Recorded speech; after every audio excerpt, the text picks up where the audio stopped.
Now let's see, because it takes a bit of time before we get to YouTube.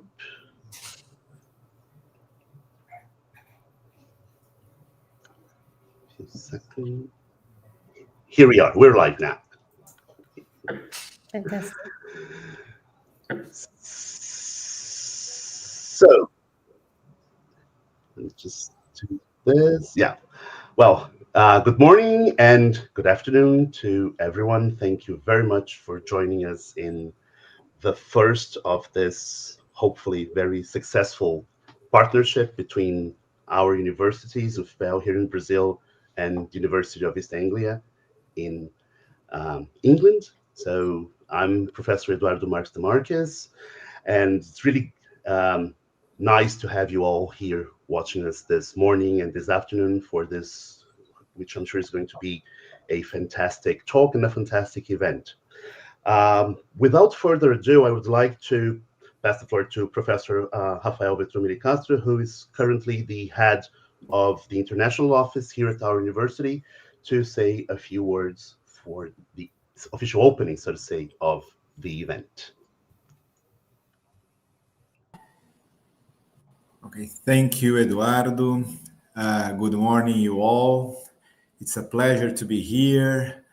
I have to send my warm regards for the colleagues of University of East Anglia. It's a pleasure to meet you and to be with you.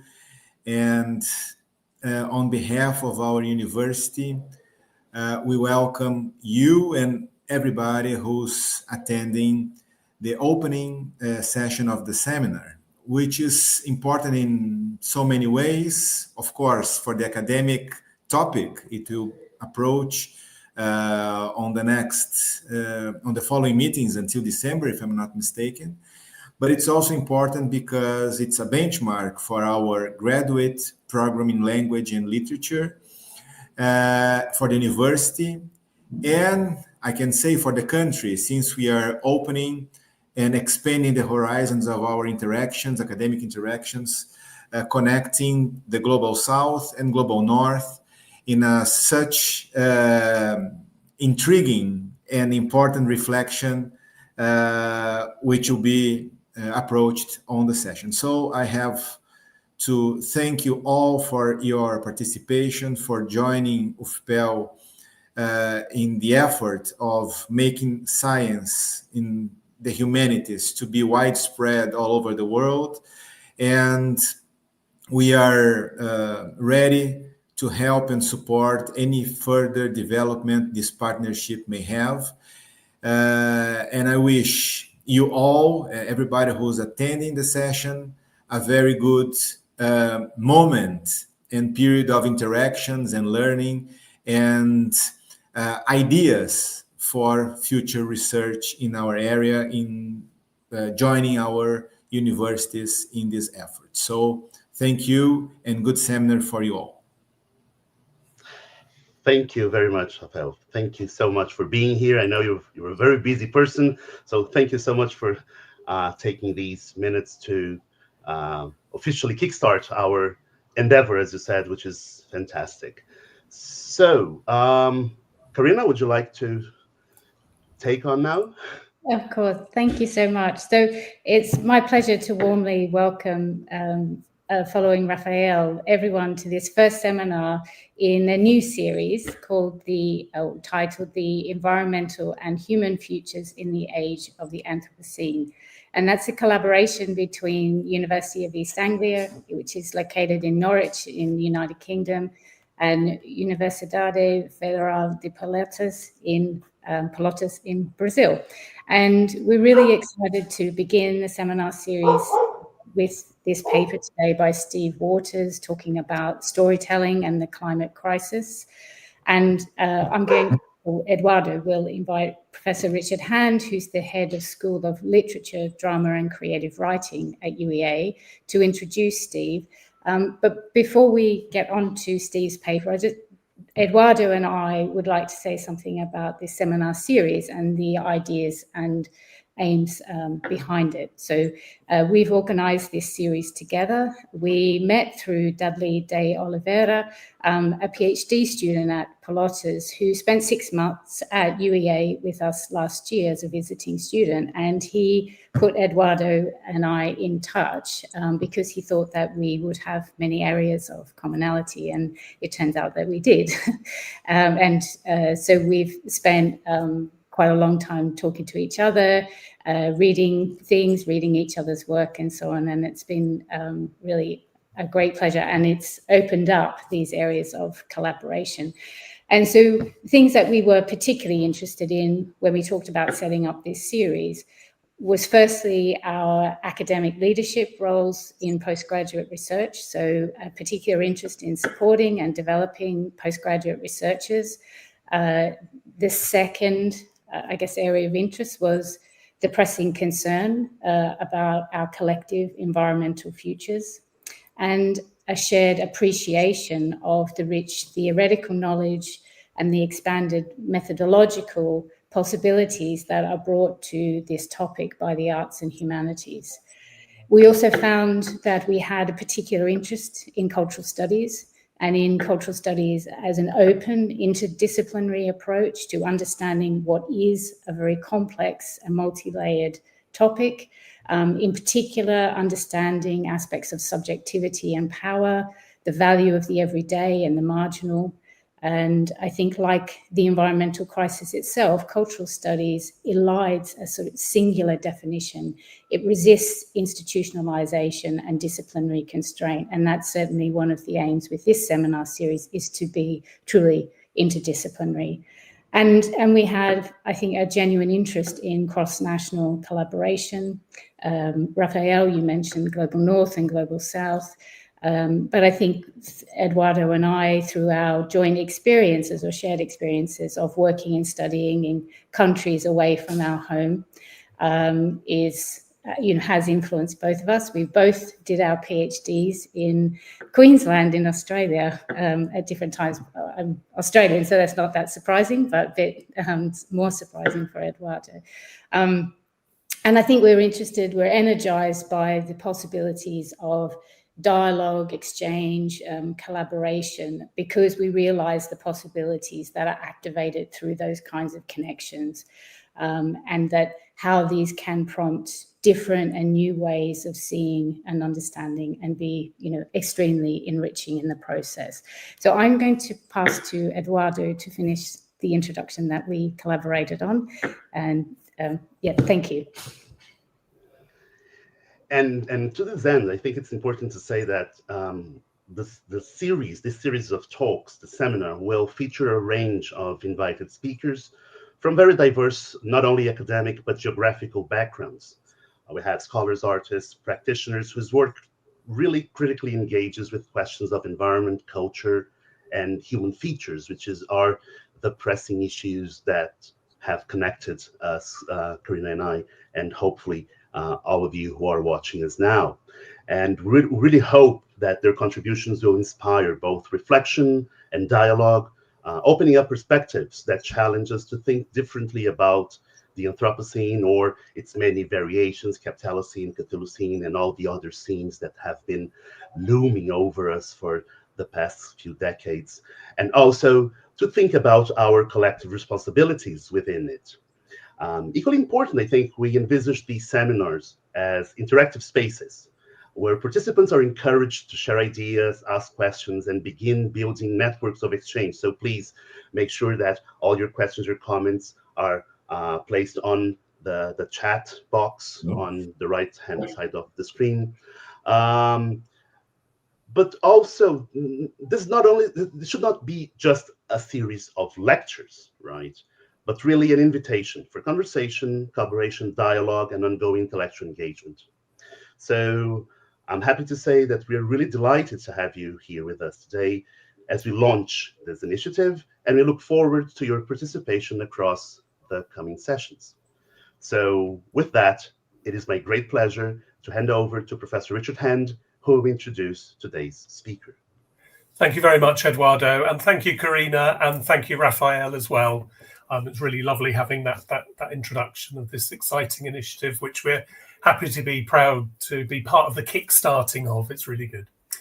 I just want to say something a bit about our school, the School of Literature, Drama and Creative Writing, which is part of the Faculty of Arts and Humanities at UEA, at the University of East Anglia in Norwich, is a vibrant hub of artistic and intellectual exploration. We're renowned internationally for our pioneering work in creative writing. The school brings together leading scholars, but also playwrights, novelists, poets, and other kind of writers across the field. It's a place where literature meets performance, where creative practice is deeply informed by critical thought. With our rich tradition of innovation and a commitment to addressing contemporary issues through storytelling and scholarship, the school continues to shape the future of the literary and dramatic arts, and above all, that correlation between the creative and the critical. It's a great pleasure for me to introduce a key figure from the school today, Steve Waters, who was Professor of Scriptwriting at the University of East Anglia. Steve is one of the UK's most accomplished political playwrights, known for his powerful work across stage, radio, and screen. His writing explores urgent contemporary themes, from radicalisation and political hope to environmental crisis and conservation. His acclaimed plays, such as The Contingency Plan, Temple, Limehouse, and fairly recently, Phoenix Dodo Butterfly, have shaped public discourse, while his radio dramas for the BBC, including Song of the Reed, have brought complex issues to wide audiences. Today, he's going to bring his deep experience in dramaturgy and environmental storytelling to his talk, Scenes and Scenarios Towards a Dramaturgy of the Climate Crisis. Please, everyone, join me in welcoming virtually Professor Steve Waters. Thank you. Thank you, Richard, and thank you, Eduardo, and thank you, Raphael, and thank you, Karina, for setting this whole thing up. So hello everybody. Obviously I'm used to seeing people in the seminar room or in a theatre. Today we're going to have to just imagine each other, which in some respects speaks to the predicament I want to speak about, which is about imagining climate crisis as well as experiencing it. But I'm really delighted that you've turned up. I presume you're out there somewhere. I know we're on YouTube and will be accessible at different points in time. And I'm really excited to be part of this extraordinary collaboration. As somebody who's never been to Brazil, not even been to South America, it's kind of amazing to me that we're finding this common channel of communication, which is obviously particularly critical with something as globalized as the climate crisis. So I just want to say a little bit about the talk, what I'm going to do for the next 45 minutes or so. My intention is to speak until about 3 o'clock. Then I'm really keen that we try and interact however we can through chat, through Eduardo, sort of bring up some of the questions so that it's a little bit more interactive. But I will bang through some slides in the international language of PowerPoint just to sort of bring a few thoughts into the room. So I am primarily a playwright, and Richard's very nice introduction gave a sense of the range of the sort of work I do. But I think going back to what Eduardo was saying, one of the things that we're very interested in the University of East Anglia and beyond is that interface between living writing and academic endeavour, and how those two things can coexist. And I found myself in universities for quite a lot of my writing life in various capacities. And I found myself particularly identified with work which is associated with the calamity that we're all facing, but perhaps calamity is the wrong word. Perhaps the better way of describing it is the condition that we all find ourselves in of the climate crisis. Because it's too complex even to reduce to a pejorative term like calamity, but it often plays out as calamity and disaster. And I was only just talking a little bit to Eduardo about some of the experiences of the region of Brazil which Peloto is situated in. I've called my talk Scenes and Scenarios Towards a Dramaturgy of Climate Change. And I want to say a little bit about that title to kind of kick things off. In some respects, in that first part of the title, Scenes and Scenarios, we enter into the territory that I want to explore the way through of this talk. The world of the scene, which is a focus of mine as somebody who teaches drama and thinks about dramaturgy, is the world of, if you like, recognizable, conventional dramaturgy. And you could argue, and certainly some people have, such as Peter Zondi, the great sort of German-Hungarian scholar in his work, Theory of Modern Drama, that the whole sort of birth of drama in the Renaissance in its recognizable contemporary form is grounded in that idea of the scene. The scene is a place in which the immediate is critical. The scene is about now.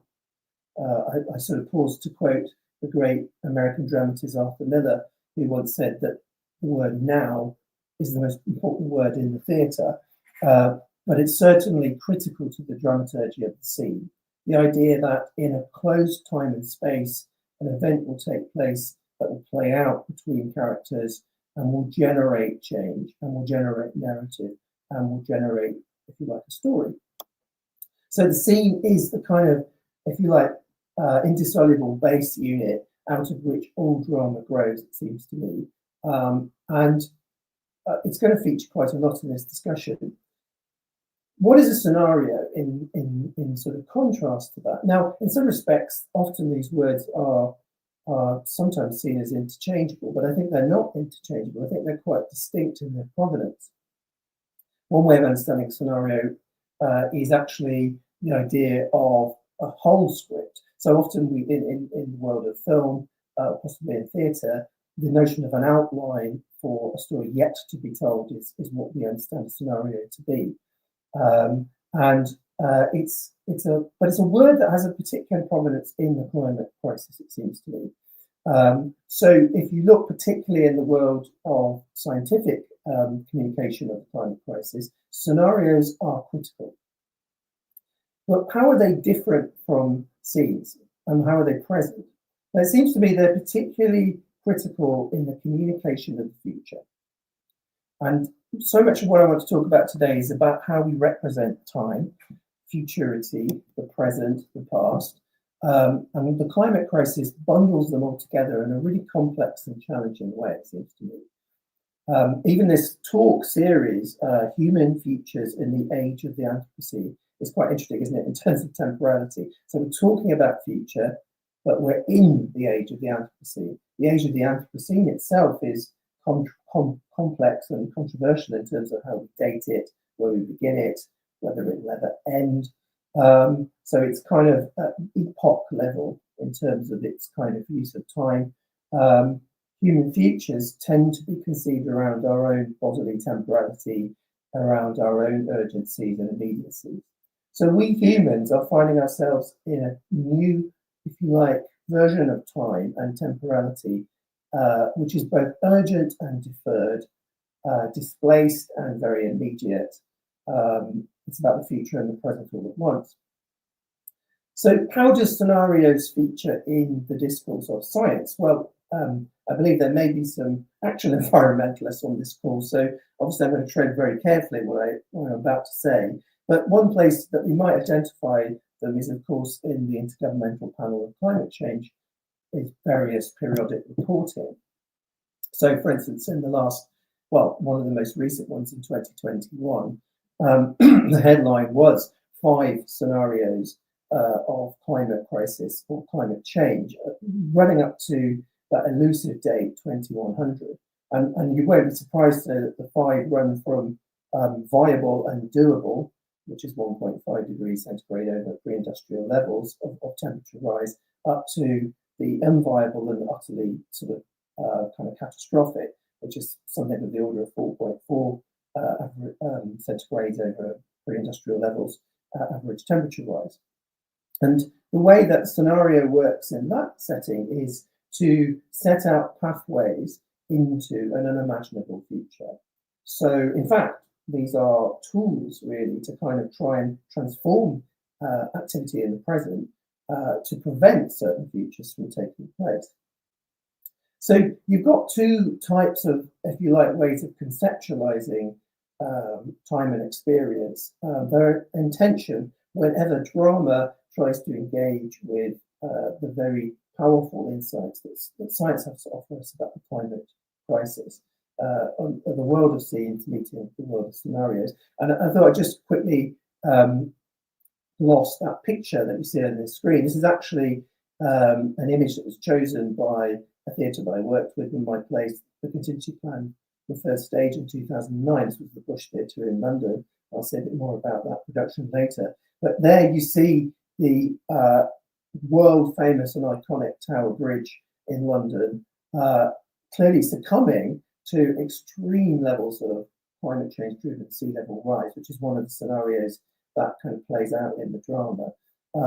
And it's a deliberately lurid, overstated, dystopic type of image to catch audiences and grab people and bring them into the theatre. But it's also an example of how scene meets scenario, if you like, that is not simple wishful or kind of catastrophizing. Those scenarios are, that possibility is grounded in scientific work. So let's go to the next slide if we can, please, Eduardo.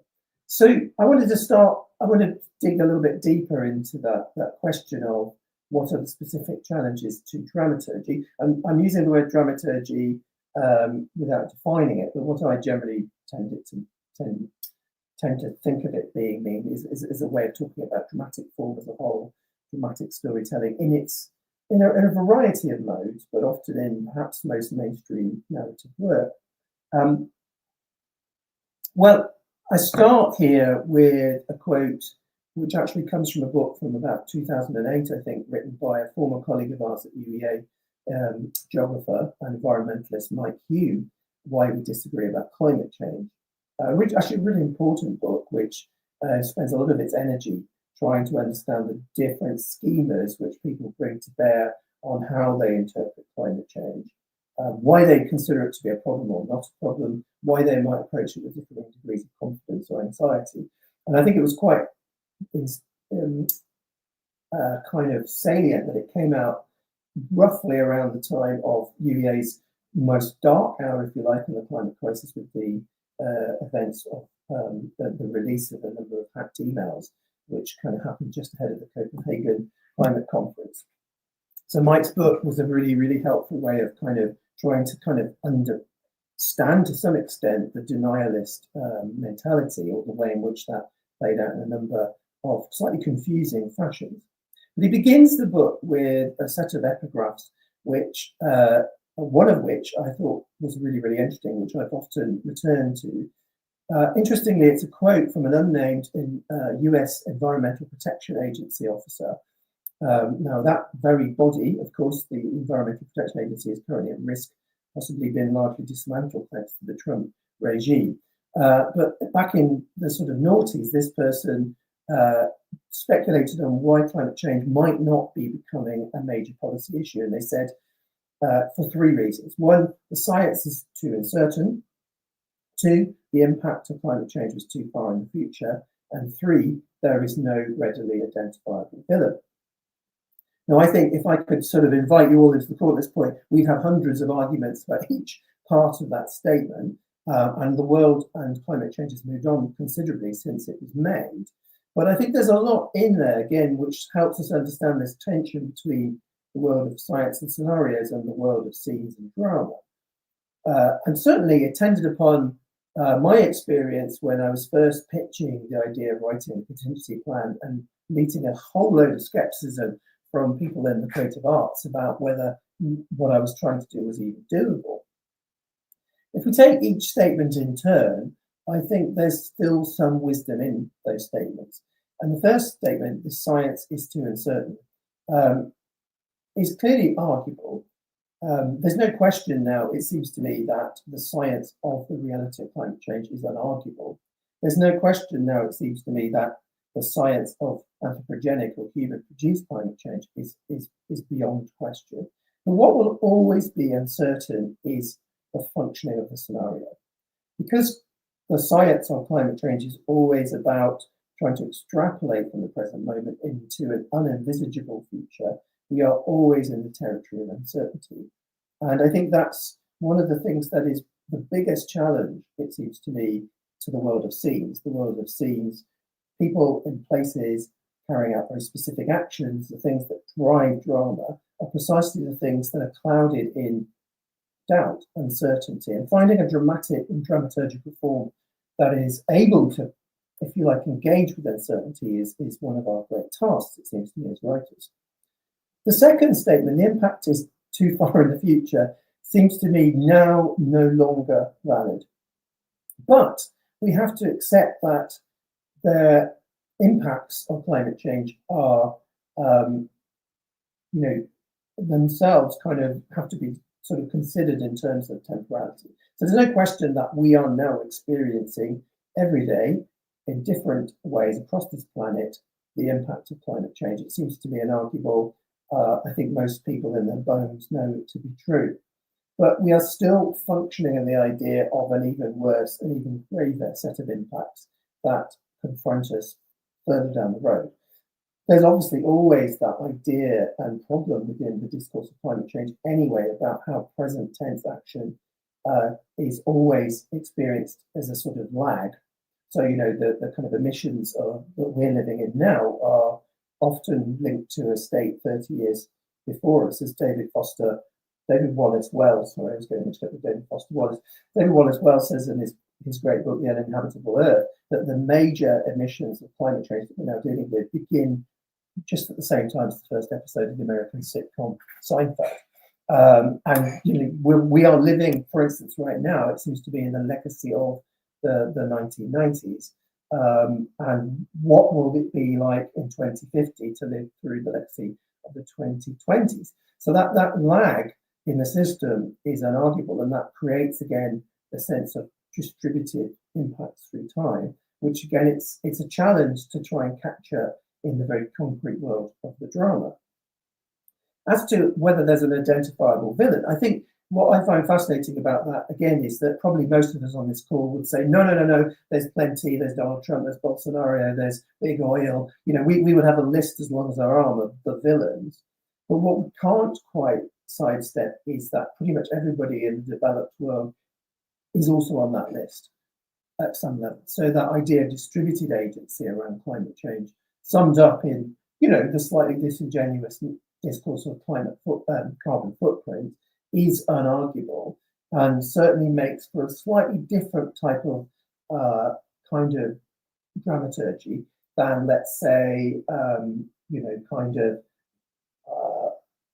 say nuclear bombs or other kind of existential threats to humanity, where it's quite possible to identify very close groups of participants who have brought this upon the human race. So we've got problems of characterization and agency, we've got problems of, if you like, temporal setting, and we've got problems of sort of actuality and certainty. And that all feeds into the work that has currently attempted to represent or present to the audience, particularly in my world, the stage, this crisis that we all face. And I want to spend a little bit of time talking about a lot of work, and I apologize. I know for most of you, it's inaccessible. You won't have seen it. You may not have even read about it or heard about it. So please bear with me. I know it's kind of frustrating when the literary object is missing from the discussion, but maybe this will lead to some of these things becoming more available. But the next couple of slides, I want to talk particularly about the work of a British director, a theatre director called Katie Mitchell, and her first attempt to embrace or confront the challenges I've spoken about. So she created two shows, and we'll start with this one on this slide where I put an image from it, which, if you like, attempted to deal with this problem by dispensing with dramaturgy altogether. Get rid of fabulation, get rid of storytelling, get rid of scenes. Let's go straight to the science and the scientists. Let's get what we need from the horse's mouth. So the first one, and you can see a picture of it here, is a show called 10 Billion that she created at the Royal Court Theatre in London in 2012. For those who don't know, the Royal Court Theatre is essentially the home of new work, new plays in Britain that's had a disproportionate kind of reach across the world. And I think it was such an interesting piece because there are a number of oddities about the show. Firstly, the scientist she chose to focus on, this gentleman you see in the picture, is a man called Stephen Emmett. And oddly enough, he was an environmental scientist. In fact, he was a data analyst working for Microsoft. So he's quite a curious person to focus on. And you'll see from the title, and notice the role of numbers in the titles of these shows, 10 billion, that his actual focus, as is often the case with environmentalism, was on population rather than on the climate crisis. The climate crisis emerged out of his critique of the effect of added numbers of human beings on this planet. And even that number, I think, is subject to debate and has been challenged subsequently. So the whole dramaturgy was to get rid of theatre. So the audience were invited into a very small space that was created as if it was indeed Stephen Emmett's office. There was even an uneaten apple core on the desk. There were papers, and he took us through a PowerPoint presentation, not dissimilar from this one, scenario after scenario. So whilst there was an event and there wasn't a story, whilst there were scenarios, there wasn't drama. And Eduardo, if we can go to the next slide, please. Another attempt to do the same thing with a rather more echt climate scientist was done in 2014 by Katie Mitchell. This was a piece called 2071, just again to note temporality and numbers replacing character, story, and narrative. Here we have in the picture Chris Rapley, who was in fact somebody who used to run the British Antarctic Survey Institute in Cambridge and then the Science Museum in London. So he very much was a person right at the heart of the climate crisis in terms of sort of scientific work.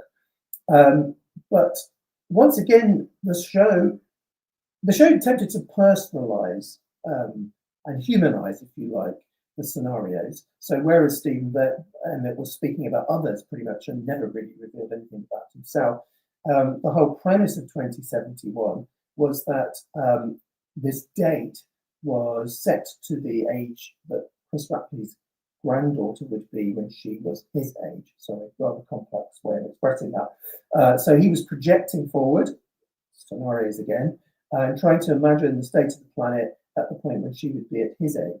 And so there was a degree to which there was a little bit of work done to concentrate in the personhood of the scientist, a way of trying to kind of understand the very, very difficult prospects before us. But you can see from the picture, drama it was not. Chris didn't stand up for the entire show. He read an auto cue. Meanwhile, around him whizzed a load of very powerful state-of-the-art digital imagery. But it was another lecture rather than a story. And again, I think I'm using these early attempts to sort of use theatre to kind of engage with climate change to see, if you like, how some artists have found even just dispensing with dramaturgy altogether was the only way to proceed. I would tend to disagree with them, and we'll get to that later on. Because frankly, I mean, you know, some reviews were great, but if we look at the second review here by Michael Coveney, he says this is one of the most outrageously anti-theatrical events I've ever attended. Pretty harsh, but I think there's a degree to which it was willfully anti-theatrical, post-theatrical, you know, however you want it, it's post-dramatic, certainly. And the scene was nowhere to be seen. The scene is always, like this scene, the moment of retrospect and kind of projection, but not the moment of action.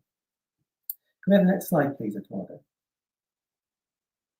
Just by way of contrast, I wanted to bring in another, a rather better-known dramatist, Samuel Beckett, as a sort of model of how you might, if you like, kind of critique dramaturgy by way of crisis.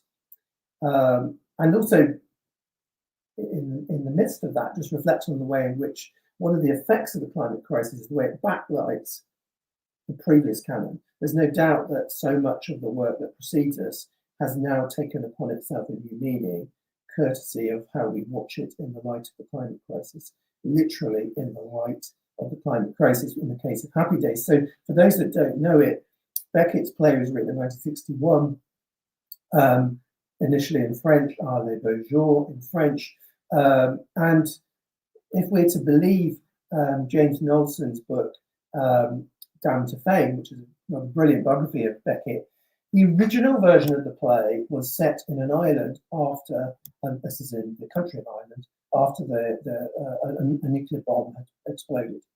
So our central scenario is Winnie, who is the person we see in the picture here, buried up to her waist in dirt and dust and debris. And all that happens in the play is, if you like, in Act 1, she's buried up to her waist. In Act 2, she's buried up to her neck. So the predicament is really, really clear. And what Beckett did, rather brilliantly perhaps, is then remove all those explanatory details. So he removed the idea that it was an island, he removed the idea that it was a nuclear bomb. We are merely confronting the aftermath. And I think Beckett is a fascinating marginal case anyway, whenever we talk about drama, scenes, and so forth, because there's a degree to which his anti-dramaturgy is very conducive to addressing precisely the kind of crisis with all of its challenges to conventional storytelling. So obviously Beckett is well known for particularly Happy Waiting for Godot, the play which, as he once said, is a play in which nothing happens twice. The idea of stories in which there is no apparent progress, but time still occurs. So perhaps one of the powerful things about Happy Days as a sort of model for a type of dramaturgy that might deal with the climate crisis is its confrontation, if you like, with the lack of human agency, the way it critiques the original modern conception of the play as a place of interpersonal power and change, and instead confronts the sheer powerlessness of the human predicament, which seems to me was perhaps a little bit depressing, certainly one helpful way in understanding what we're facing in a climate crisis. And when I was watching it revived in 2014, already 11 years ago, there was no hiding from the way that this play from one world now speaks to the world we're in. I quote this section from Winnie's text. The point about the play is that all that happens is Winnie tries to carry on regardless. We have this famous cliche in Britain, keep calm and carry on. Now, in a way, Happy Days is an embodiment of that, as we watch Winnie, buried up to the waist in dust, never ever allude to the circumstances in which she finds herself, simply attempting to construct a version of normality and quotidian life out of the contents of her handbag. We watch her clean her teeth, we watch her sigh, we watch her say bland things about the weather. Take this speech here. Oh, well, no better, no worse. The heat is much greater, the perspiration much less.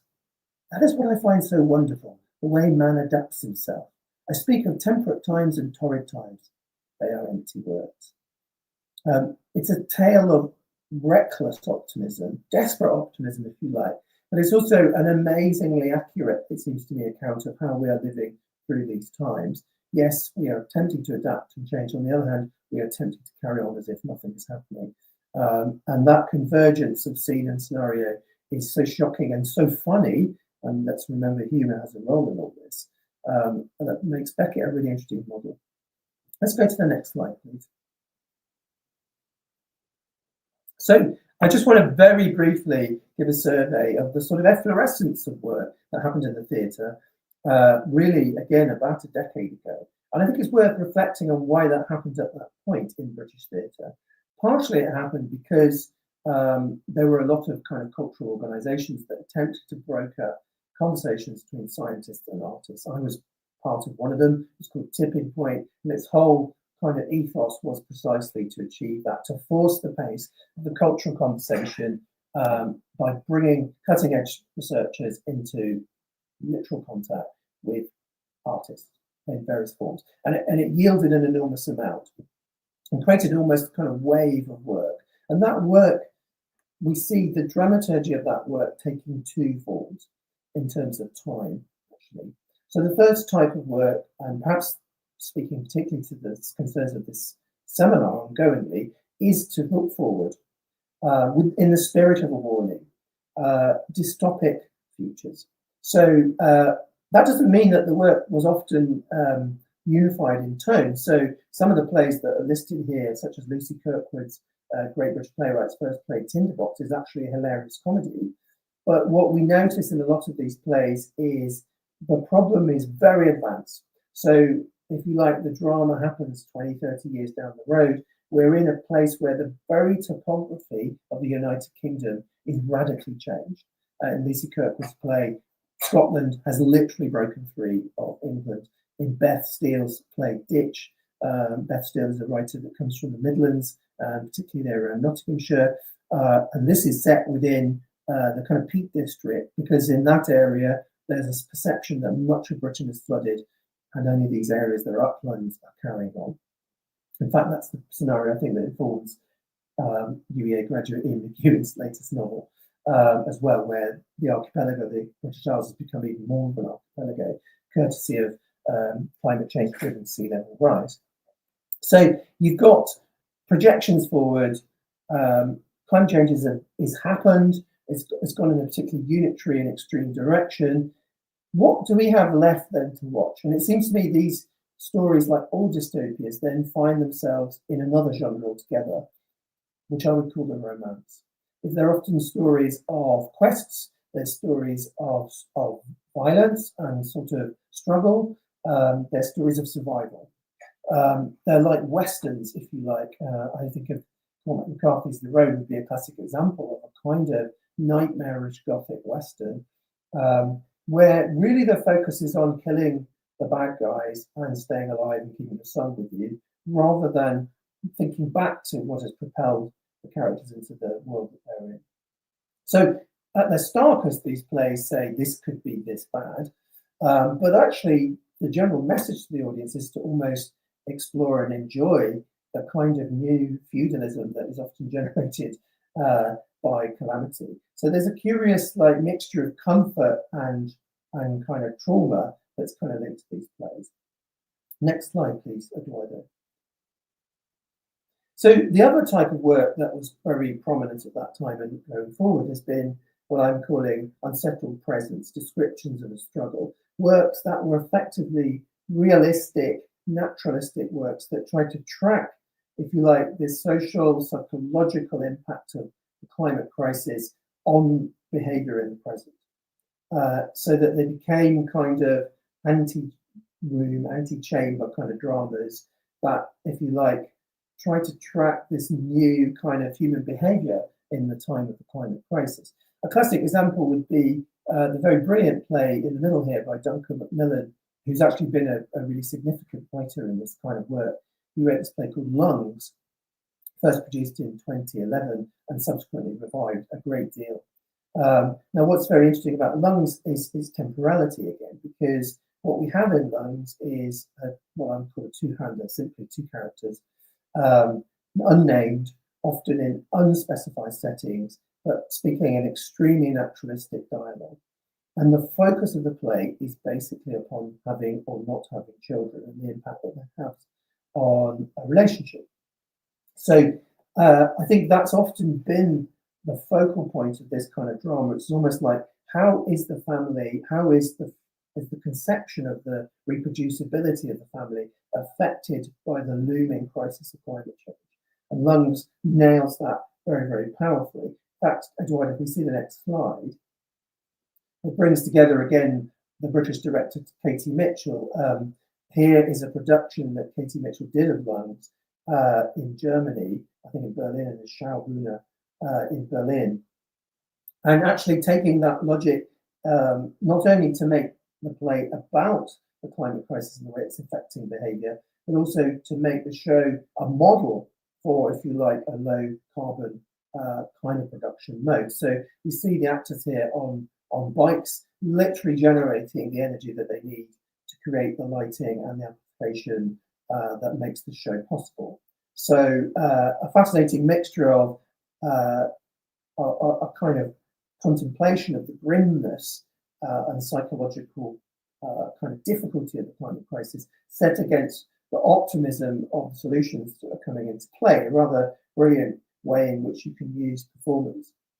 But I think kind of no dystopia here. This show is about the detail of individual lives. And I guess, again, one of the things that we're constantly thinking about with climate change is how it affects us personally. We're often, confronted with, if you like, global effects, but clearly we live in our own bodies and our own lives. And it's the particular task, I think, of the dramatist to try and bridge that gap.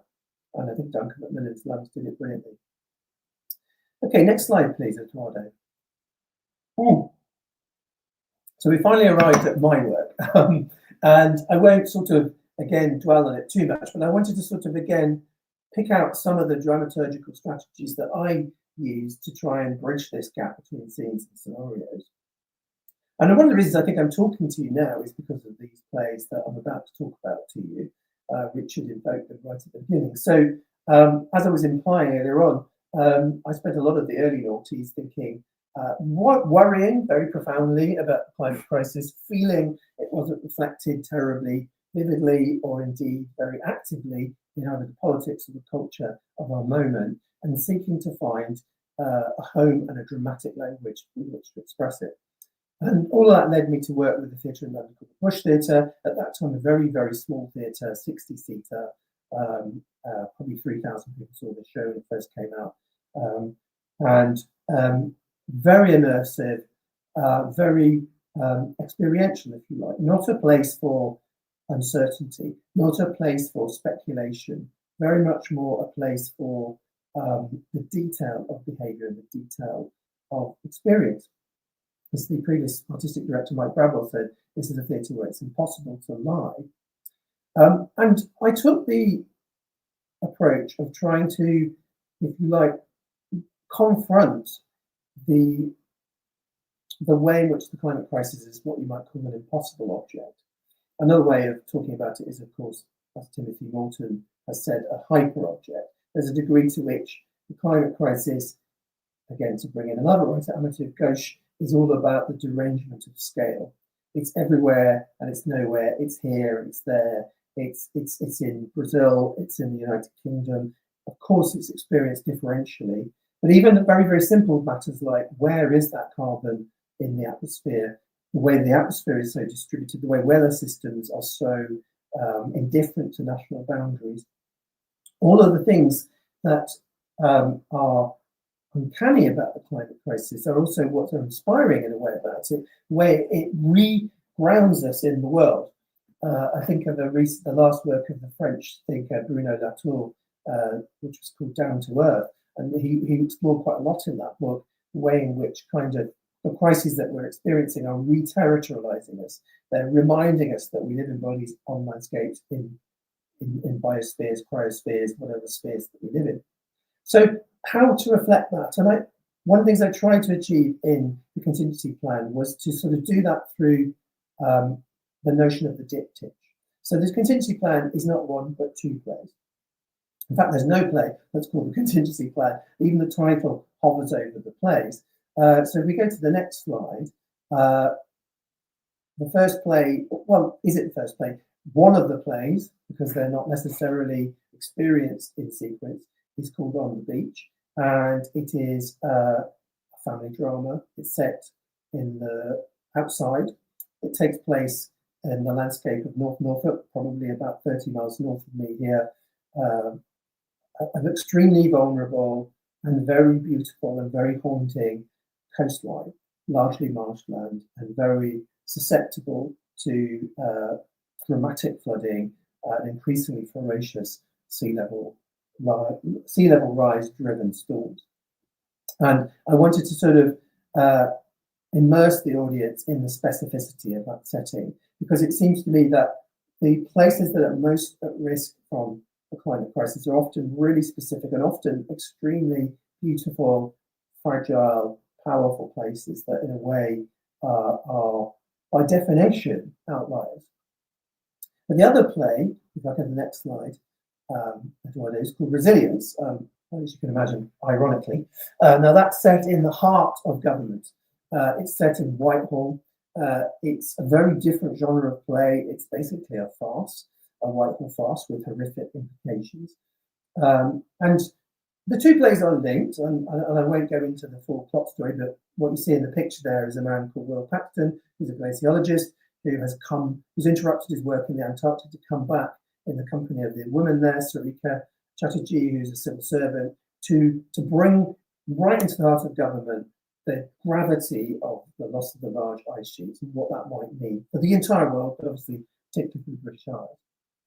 So it's a kind of tale of politics and science not meeting. If you like, the world of scenes and scenarios clashing. What I think, regardless of the specificity of the story and characters and the research and all that kind of stuff, what I'm still pleased about in the form of the dramaturgy of this play, which is in fact two plays, is that slippage. It's almost as if the play form, you can either see one or the other, but you can never see both together, which is in a sense the meaning of theatre.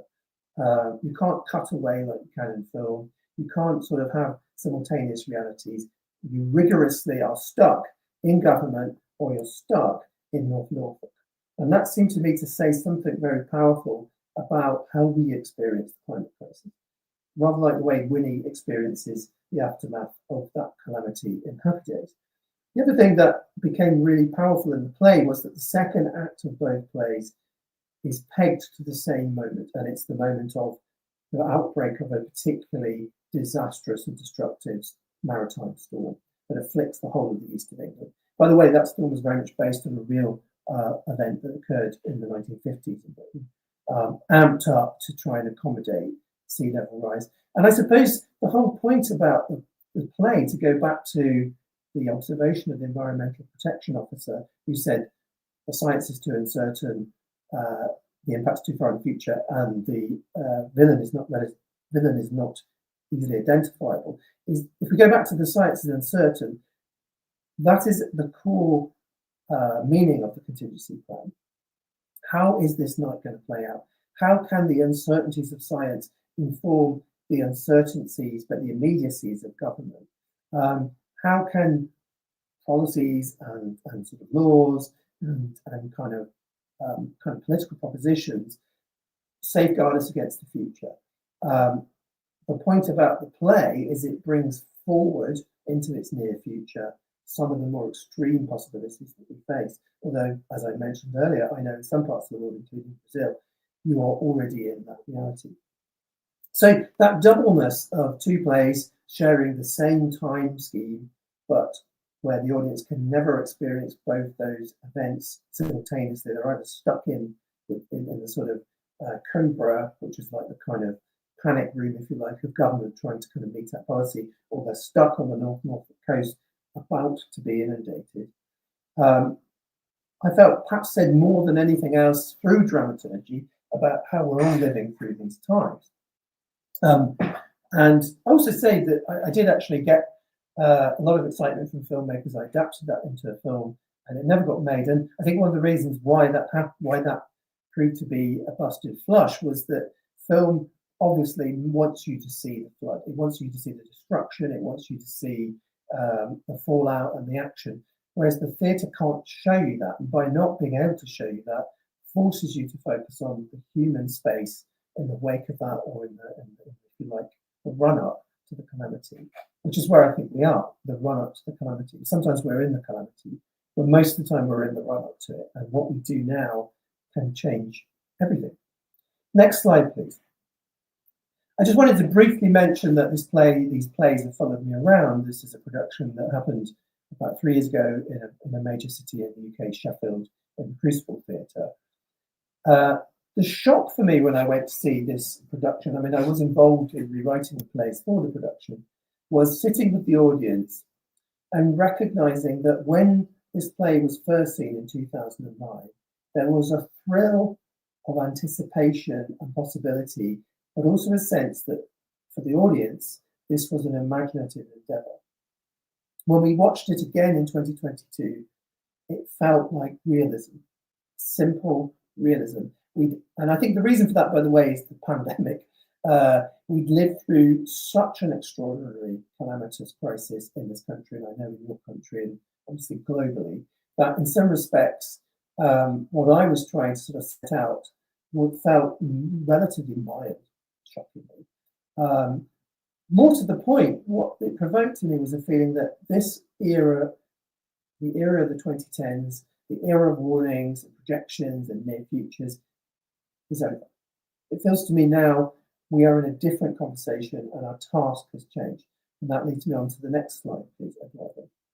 So for the last 10 minutes or so, I want to just say a little bit about what else I've been doing, why I went in the direction I went. And I think the first thing, it actually takes me back to the Mike Hume's book, Why We Disagree About Climate Change, that one of the things that he said at the time, which has always haunted me, is the problem about climate change is it needs disaggregating. There's a degree to which we will never all agree about a singular version of the experience which is globally experienced. We have to kind of slice and dice climate change into its particularities, not least for our own sanity. There's a degree to which it's beyond our capacity to entirely absorb and engage with it. And for me, my route was to say, okay, let's look beyond the human. Let's start to think a bit more about particular places, how they're faring, and the people in those places who are attempting to secure a future for those places. Let's go granular and let's think about the biosphere as much as the human race. So I was very fortunate to get a big grant from the Arts and Humanities Council in the UK to do this project I called Song of the Reeds, Dramatising Conservation. And my challenge really was to say, let's see what happens to drama when you take it out of theatres and try and put it in the presence of landscapes and in the company of people trying to secure those landscapes and the creatures in those landscapes. Can I have the next slide, please? Sorry. Thank you. So much about what we do is the way we do it, it seems to me. And much of what I was trying to do with this project was get my fellow artists and theatre makers who often live in cities and have a fairly, including myself, superficial engagement with the natural world out into these environments. And let's see if we can grow stories out of them, listen to those environments and sort of, if you like, dramatise their predicaments. Here's a couple of images of that happening. I was also very keen to ground it all in the immediate vicinity of East Anglia, which is effectively a very flat part of the United Kingdom, a very watery part of the United Kingdom, very much given to the risk of flooding, with a very specific kind of biodiversity, very, very rich, but extremely vulnerable to saltwater flooding. So this was if you like, the way of trying to find the drama of the landscape, the drama of the species in the landscape. Next slide, please. So I did this in two ways, one of which we might see a little bit about later on. Firstly was to create a site-specific drama, outdoor drama with a theatre company called Tangled Feet. The drama is called Murmurations, which for some of you might be quite a familiar term to describe the extraordinary collective patterns that starlings make as they often bunch in the sky to sort of fend off predators before they descend into their nightly roosts. But to me, in the middle of the COVID crisis, it seemed like a fantastically suggestive image for how human beings might prosper going forward. And so this was a show which was largely a walk into a very cherished nature reserve, where we all wore these kind of headsets, these silent disco headsets, and actors popped up out of the undergrowth, and gradually the audience realised they were part of the narrative. So it was immersive in the most literal sense. I quite often thought of it as like a film that you walk through. By the way, the headsets are because the actors are all mic'd up, so we can hear them at distance. Next slide, please. Oh, let's go after that slide as well. There's a little extract from it, but I think we can leave that. So I was also mindful of the fact that not everybody could be there. That show was 30 people in one go. It was an extremely expensive show, not to see, but to make happen. And site-specific work often is like that. So I was also mindful that I wanted to reach very big audiences. And this is where I came up with this 4-part drama called Song of the Reed, which actually, if you guys can access BBC Sounds, is still available to listen to. But I wanted to mention again a few of the dramaturgical novelties that I tried to explore here. The first thing to say is that, once again, the setting was static. We stayed in an invented nature reserve called Flegwick, which is actually based on, it's all recorded in a real nature reserve called Strumpshaw Fen in Norfolk, about 10 miles from here. And we watched that reserve through the seasons. So the drama, almost like as a deliberate sort of joke and a riposte to the way in which we watch a lot of long form drama at the moment, we binge it. We drip fed the drama on each equinox. So it went out spring, summer, autumn, winter. People had to wait months for the next episode, not least because I was writing the next episode. But there was an attempt to allow the kind of turning of the world to influence the shape and dramaturgy of the drama. I wrote each episode between episodes, and I worked very closely with naturalists. The other thing that we tried to do was to spotlight in each episode a guest species. So each episode was named after an important species in the region. My favourite of which is something you will never have heard of before, the little ram's horn whirlpool snail. It's literally 5 millimeters in diameter and depends upon extremely pristine water.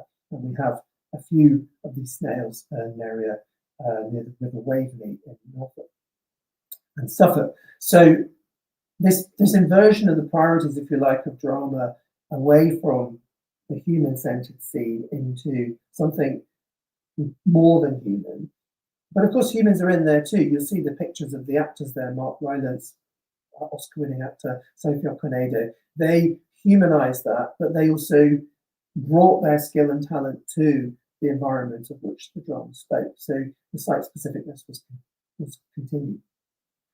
Very briefly, because we're at our hour, I just want to talk about one more show and then it's time for discussion. So if we could just pop forward again, Eduardo. Next slide after that, please.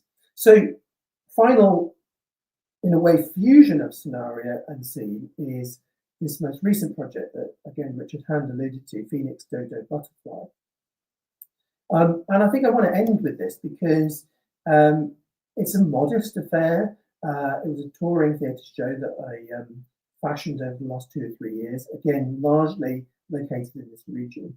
But 2 thoughts that kind of provoked it. The first was a conversation with a fellow environmentalist, and in fact a philosopher who used to be a colleague at UEA called Rupert Reed. And Rupert is a pretty big thinker in the ecological space. He was quite important in the foundation of Extinction Rebellion.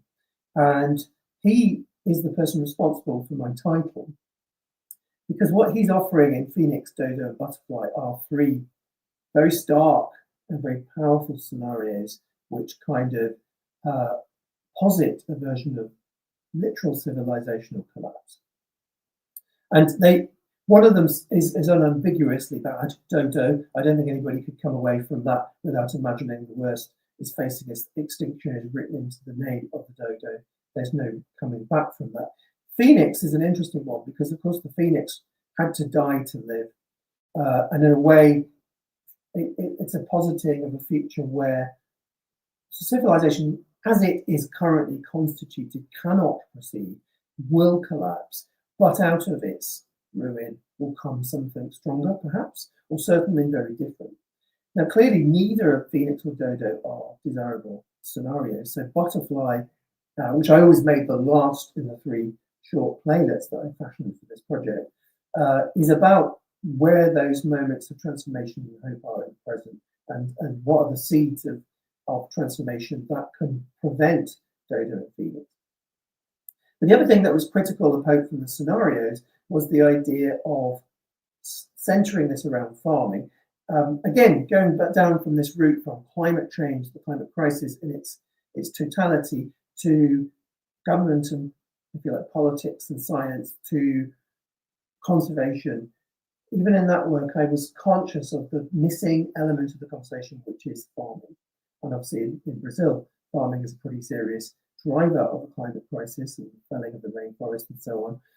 But it's an essential part of life in your country. It's a much smaller part of the GDP of the UK, but in terms of the land mass which it has responsibility over, it's massive. And in terms of, I think we're looking at like roughly 40%. I'm going to redact that because I can't prove it, but certainly it's very implicated in our carbon emissions and our carbon budget. Likewise, many of the solutions to our future lie in how we manage land and how farming proceeds. And so it felt to me really important to ground this story in the world of a farm. But again, I think final point really about dramaturgy, scene and scenario is this. My whole project here was minimalism. So if you like, the Contingency Plan was my maximalist statement to 4-length plays. If you watch them both, it takes a whole day of your life. That can be very powerful, but it's also treads very heavily upon you. But if we go to the next slide, Eduardo, what seemed really important to me with this piece was that there were two halves to the evening. The first half is the theatre, and the second half is the conversation. We deliberately toured the show to places that were at risk, left behind, had largely agricultural populations. We deliberately brought, after the show, people who were experts or thinkers in this space to facilitate audience conversation. It feels to me that the biggest challenge to dramaturgy now is the finishedness of the work of art, and that any way in which we can use public engagement to address directly people's anxieties, canvas their thoughts about what's happening in their vicinity, and get a way forward. And funny enough, I want to finish there by invoking a Brazilian artist who has a huge influence on me, Augusto Boal. In some respects, what I was modeling in this show with these three non-linear versions of potential future: a farm in the scenario of a terrifying flood, Phoenix; a farm in the scenario of a collapse of invertebrates and insects and a terrifying drought, Dodo; and a farm on the brink of change into regenerative agriculture, Butterfly. They all were a little bit like the scenarios that Boal produced to create his Pedagogy of the Oppressed, or the Theatre of the Oppressed, his forum theatre.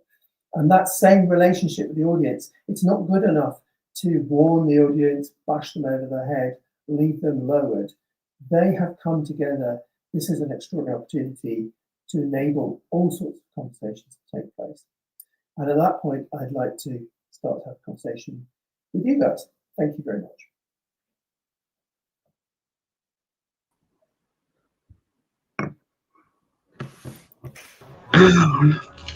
Wow, thank you very much, C, for this powerful talk and walk through this. I have my mind so full right now. So right now, we're open for questions and comments from the audience. Feel free to join us through the chat box. But I would like to start, first of all, as I said, thank you very much for that. I have to confess that even though I've been working with dystopian literature for quite a while now, I hadn't really thought about how drama fits in this whole scenario, right? And so well, it's a good thing that I have a copy of your PowerPoint file, because it has so many interesting suggestions of play texts to go through. But as you were speaking, Steve, I was wondering if we can actually talk about perhaps a climate change post-theatrical poetics based on not just the productions that have been emerging from the play texts, but the play texts and the playwrights' interests themselves.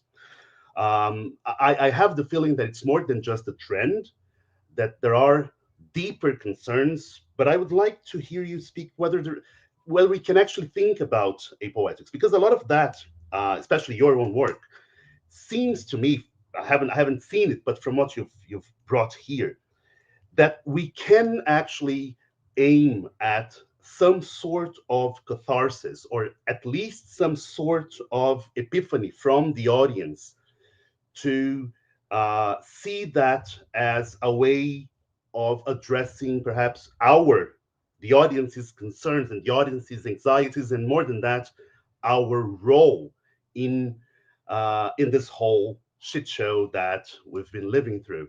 So I don't know if you'd like to speak a little bit about that.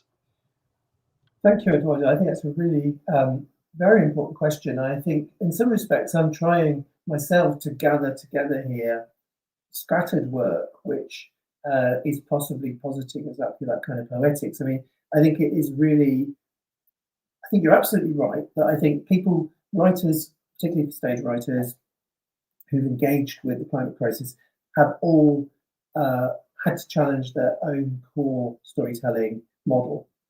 in one way or another. And I think it tells us a lot about why the conventional play was never really quite fit for purpose for this kind of the kind of gravity of the climate crisis and the again the immersiveness of it. That so many new forms of work are emerging whenever people try and speak of it. To give you an example, Katie Mitchell I've mentioned a lot, who, as I've indicated, is a really innovative director in this space, has just opened a new show at that very same theatre, the Royal Court, called Cow/Deer. I haven't seen it, sadly, but to give you a sense of that poetic, which obviously does have a relationship to some things I was doing with some of the read, Cow/Deer is an attempt to imagine, if you like, the existence from the perspective of non-human forms. So that there is no, it's written by a playwright, Nina Steiger, but there is no dialogue, not Nina Steiger, Nina Siegel. There's no dialogue. It's essentially Foley artists creating a live radio play, and the audience experience a series of immersive sounds that attempt to conjure up the embodied experience of creatures. Or I think of Andrea Arnold, actually, to go across to film, very brilliant British film director, but perhaps her most bold recent work is simply called Cow. It spends an entire year with a cow on a farm in Devon. Again, no dialogue, because obviously cows don't generally talk, although we do hear in the background the farm workers handling the cow with what feels like real savagery, although they're actually just going about their business. And it's a remarkable rewiring of our empathic relationship to story, which I think we'll see more and more of that kind of stuff. I feel like that's the direction of travel, if you like, that this journey into trying to understand the climate crisis is taking us to. It's that resetting, recentering stories around just completely uninvisible types of experiences that we now need to attend to. My hunch is that would be one route that we go forward. Because I have the feeling that these new ways of conducting the debate through these redevelopment of the drama, the theaters, the playwright, etc., perhaps has to do with the fact that we as modern, postmodern audiences have been so numbed by being exposed through cinema, particularly. We have many disasters in apocalyptic, post-apocalyptic film. And now that, as we've been speaking beforehand on the background, about how it's no longer just an exercise of imagination to talk about these things. We have been on the verge of collapse and closer than ever. But and perhaps I think it has to do with finding these new ways to kind of waken these numbed audiences to the perils that we have been exposed to, right? I really agree. I mean, I'm a huge film buff. This is not an observation of snootiness from the theatre to film, but clearly film's operating model is spectacle quite often, and there's a degree to which, particularly the disaster movie, is a particularly disastrous contribution, I think, to this type of work that we're talking about, because it's all about special effects, and it's all about. I always feel like a sort of The Day After Tomorrow is akin to the kind of crazy painting that occurred in the 19th century by people like John Martin, who would paint these great panoramas of biblical destruction. And it's very exciting, but it's very dumb. And it is an absolute kind of riposte to human agency. I think theatre's poverty, which is an ironic thing to say about posh theatres in posh British cities, but there's a degree to which there's a poverty of means in theatre, which always means that you cannot simply do that.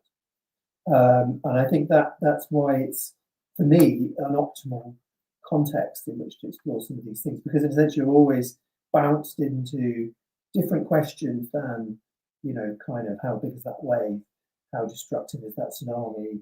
Those questions, people who've been on the sharp end of that will know all too real. But really, the real question is, how do we live after that or before that? And those are places where drama proper, in my view, exists, which is about, heading things off or living through things, and stories that do that. I think, Rupert Reed, I mentioned earlier on, has phrased the term Throughtopia, which is getting a bit of purchase. I think it's quite a useful term. Stories about transition, stories about states falling into other states. Frankly, I think all drama is that. I think the Cherry Orchard by Chekhov is that.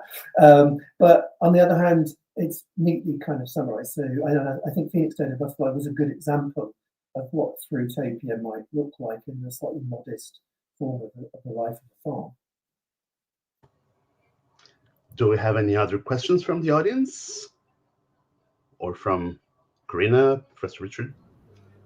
I do. I have a kind of a question, kind of an exploratory kind of thing. I was really, the paper was fantastic. Thank you so much, Steve. I was really interested, I suppose, in the affective dimensions of what you were talking about. So affective for you as a practitioner, as a writer, and of the material that you're dealing with in these plays. And I was thinking about how the suggestion here is that the nature of climate change, of the climate emergency, is actually bringing about a change in form in theatre and in drama, in the practice of storytelling. And, you know, I was thinking back to what you said at the beginning about, you know, what the book you talked about, why we disagree about climate change. And I thought there's another dimension to that, is how we understand it, you know, how there is this problem of being able to articulate what it is, this set of anxieties and feelings that we have, and that what it seems to me is happening very successfully in the work that you're doing and others is not trying to summarize or articulate or specify what this is, but is what this is feeling the problem, of acknowledging the kind of depth and the depth of the anxiety about things that are unknown and in some ways unknowable and things like that. So I guess I was kind of interested in how that feels as a creative practitioner. It made me think of aspects of phenomenology, which I don't know that the engagement of the conscious and the unconscious here, where certain aspects of form and feeling are brought into perhaps a moment of greater awareness, certainly into some sort of dialogue that's bringing about really quite a revolution in terms of dramatical practice and writing. So I'm not sure that actually I've asked a question in there, but I'd be really interested to hear you talk about how this feels to be from the perspective of a writer and to produce this work.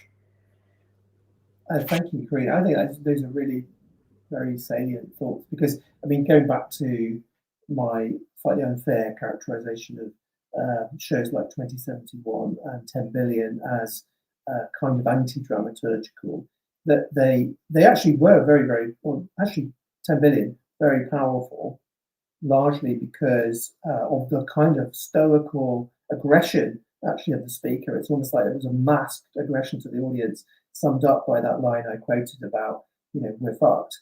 Which is an extraordinary thing to end any show with, I think, particularly from an apparently responsible expert. But I mean, that was part of the smack in the face of the show. I think a lot of the early work is like agitation propaganda, to use those two very emotive terms from the early days of political theatre. My lodestar, and this is often actually another writer that I've thought about a lot in my life, which is Bertolt Brecht, a great German writer who had quite profound critique of emotion in the theatre, and in some respects tried to conceive of a notion of theatre that, if you like, pushed back against the innate cathartic, to use Eduardo's word, sort of tendency in theatre, the immersive emotional overload. And I think the governance of feeling is really, really important in all this. What's not great is the manipulation of feeling. I think that's something all writers, from whatever mode, are conscious that they, as soon as they're seeking a very specific emotional response, they're in trouble, and the audience will smell it a mile off and resist. As Keats once said, we resist a palpable intention. And I think that kind of, you know, that's manipulation, isn't it? But there's a degree to which, as you say, one channels one's own affective relationship to this material.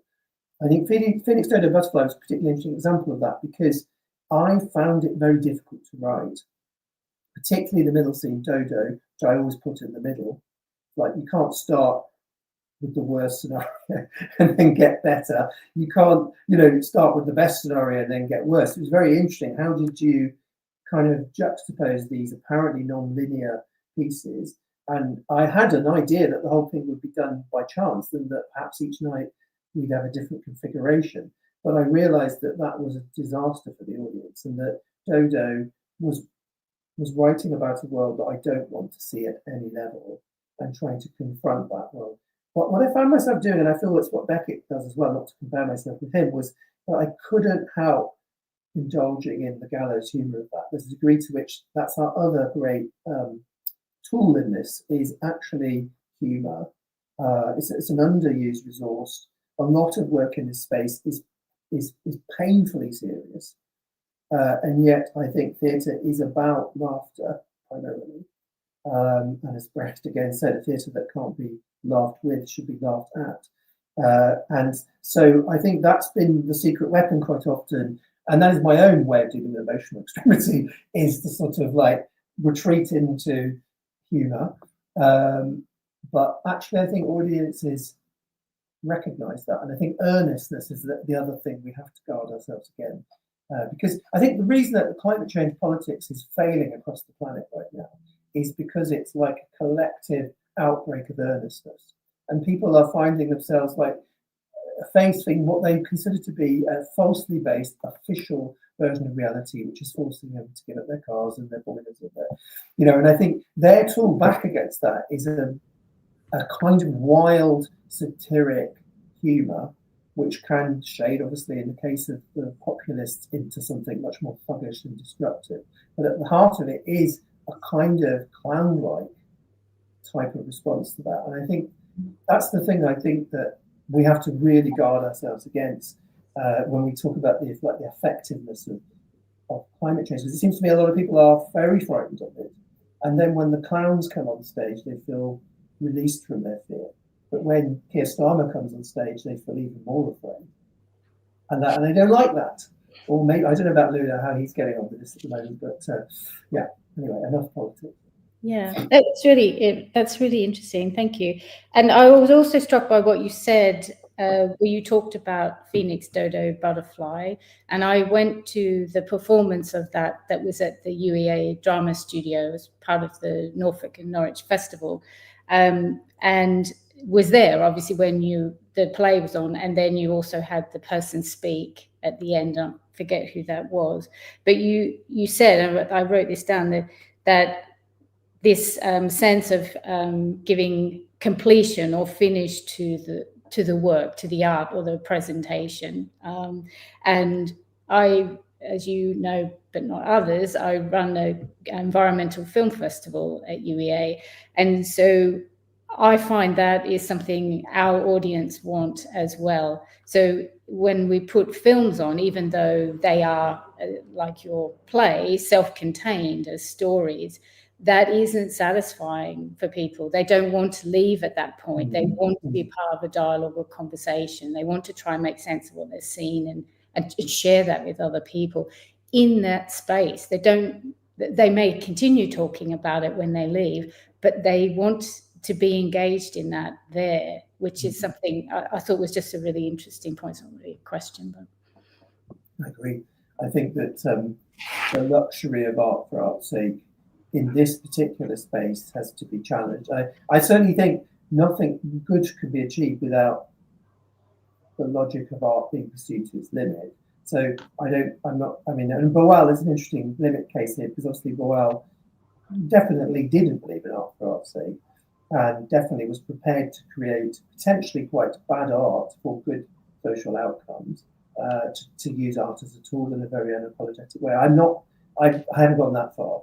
But I definitely think, particularly with this material, I mean, some people would be really surprised about me talking this way, because a lot of my work reaches people in a very familiar and conventional fashion, but actually not the work in this area.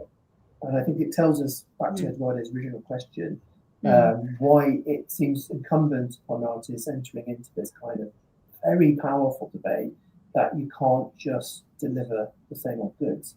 and you have to think about how you're doing it, the form and the content, etc. You're also quite right that, funnily enough, nobody is there for information. And I think that's the great sort of mistake, I think, of the first wave of work was to tell audiences stuff, just like the first wave of science communication was to say, let's just break the news and, you know, the right actions will follow. Well, strangely enough, we are very good at not hearing the news and not hearing information. I think drama is about dramatization. It's about turning information into experience and embodied activity, and that's its great theme. Oh, we have a question from the audience. So that proves there was an audience. Great. Yes, there is. And by the way, we peaked at about 60 people watching. Oh, fantastic. So there's a question from Will Mullet. In the rural area of South Norfolk, where I live, many residents complain about scenic arable land being given over to solar farms and swaths of maize for new biodigesters. How might one respond? Well, thank you, Will, for a wonderfully localized question, which, but I think those kind of questions are happening everywhere, aren't they? Those payoffs, those trade-offs. I think it's a really difficult one. I don't have a clear answer to it, I'm afraid. I do know that there are problems in the debate around how land is used. Clearly, in an island like Britain, which is extremely land poor, there's a degree to which we live very densely and we're very, very small. And we have given an enormous proportion of our land surface to a version of arable farming or agricultural farming or livestock farming. And I think we're all asking the question of, is that the optimal way of using that land anymore? Some of the things that are coming in to perhaps replace traditional farming are not always aesthetically terribly pleasing. I think solar farms are a necessary evil, but I can't pretend that I don't flinch when I see them flashing at me from a train window or when I walk through that environment. There's a degree to which it just seems to cut against the grain of what you think the land is for. But then, you know, is offshore power any better? So there's a degree to which I feel like the next 10 years is going to be really difficult. It's going to be full of these debates, full of these conflicts. And there's a term we have in England, NIMBYism, not in my backyard. There's a new term called YIMBYism, yes, in my backyard, where effectively, you know, the whole growth agenda, which is essentially the only thing our current government has got to offer us, is driven by precisely these kind of debates about planning, about land use and so on. Unfortunately, I don't think they are fully situated in much bigger debates about why is the land being distributed in that way in the first place. So that's a big diversion, Will, from your specific question. But I think you're right that it's trench warfare from now on, isn't it? Climate change, net zero. We're going to be fighting it pylon by pylon, cable by cable, turbine by turbine. But what we mustn't do is pretend that we don't need those transformational things. We can debate the rights and wrongs of particular situating of them. But I think that kind of the trouble is the far right want to weaponize that and turn that into like the whole thing is an expensive waste of time, net zero, we can't afford it. What we can't afford is not to achieve net zero, it seems to me, that that's not priced into their politics. Do we have any other questions? Any comments? I have to say that, Steve, you have raised the bar. It's very, very difficult to follow for the next for the next sessions. It was really, really good. Actually, I would say fantastic even. So thank you very much for your generosity of time and this marvelous talk.